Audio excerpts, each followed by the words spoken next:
Okay guys, I'm gonna need you to grab a drink, get some popcorn, because you're about to get spooked. Run, rabbit, run, rabbit. Did you hear that? So the first story we're gonna go through today is called Room for One More. A man named Joseph Blackwell came to Philadelphia on a business trip. He stayed with friends in the big house they owned outside the city. That night they had a good time visiting, but when Blackwell went to bed, he tossed and he turned, but he couldn't get to sleep. Sometime during the night, he heard a car turn into the driveway. He went to the window to see who was arriving at such a late hour. In the moonlight, he saw a long black hearse filled with people. The driver of the hearse looked up at him. When Blackwell saw this weird, hideous face, he shuddered. The driver called to him. There's room for one more. Then he waited a minute or two and drove off. In the morning, Blackwell told his friends what had happened. "You were dreaming," they said. "I must have been," he said, "but it didn't seem like a dream." After breakfast, he went into Philadelphia. He spent the day high above the city in one of the new office buildings there. Late in the afternoon, he was waiting for an elevator to take him back down to the street, but when he arrived, it was very crowded. One of the passengers looked out and called to him. There's room for one more. It was the driver of the hearse. No thanks," said Blackwell. "I'll get the next one." The doors closed and the elevator started down. There was shrieking and screaming, and then the sound of a crash. The elevator had fallen to the bottom of the shaft, and everyone aboard it.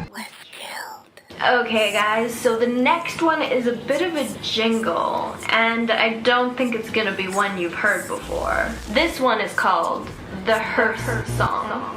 Don't you ever laugh as the hearse goes by, for you may be the next to die. They wrap you up in a big white sheet, from your head down to your feet.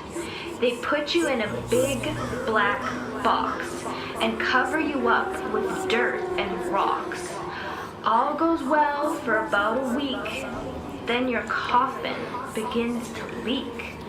The worms crawl in and the worms crawl out. The worms play pinnacle on your snout.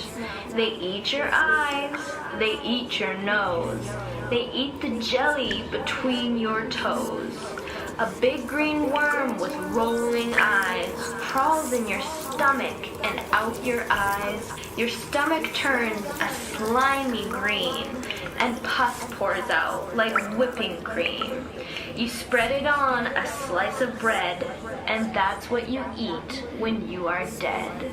I mean, it's not the most scary poem I've ever read, but I did think it was kind of cute. It reminds me of like Tim Burton, you know? Alright guys, this one is called The White Wolf. The timber wolves around French Creek had gotten out of hand. There were many wolves. The farmer could not stop them from killing their cattle and sheep.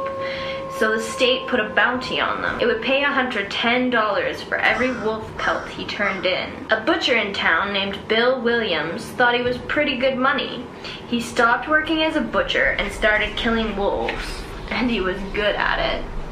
Every year he killed over 500 of them.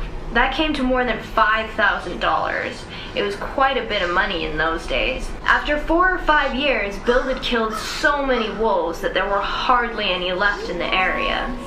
So he retired, and he vowed never to harm another wolf because wolves had made him rich. Then one day a farmer reported that a white wolf had killed 2 of his sheep. He had shot at it and hit it, but the bullets didn't have any effect. Soon that wolf was seen all over the countryside, killing and running, but nobody could stop it. One night it came into Bill's yard and killed his pet cow. Bill forgot about his decision to never harm another wolf. He went into town the next morning and brought and bought a young lamb for bait. He took it out into the hills and tied it to a tree. Then he backed off about 50 yards and sat down under another tree. With his gun in his lap, he waited. When Bill didn't come back, his friends started looking for him. Finally, they found the lamb. It was still tied to a tree. It was hungry, but alive. Then they found Bill. He was sitting against another tree, but he was dead. His throat had been torn open, but there was no sign of a struggle. His gun hadn't been fired, and there were no tracks in the soil around him. And as for that white wolf, it was never seen again. Okay guys, looking at the time, that is all the stories that we have for today. Let me know in the comments below which was your favorite. Don't forget to follow me on my Instagram account, poisoned_productions. I post a lot of random stuff there. Some of it's spooky, some of it not at all. It's a bit of a toss-up, really. Don't forget to subscribe to my channel if you haven't already. And yeah guys, I'll see you in my next video. Stay spooky.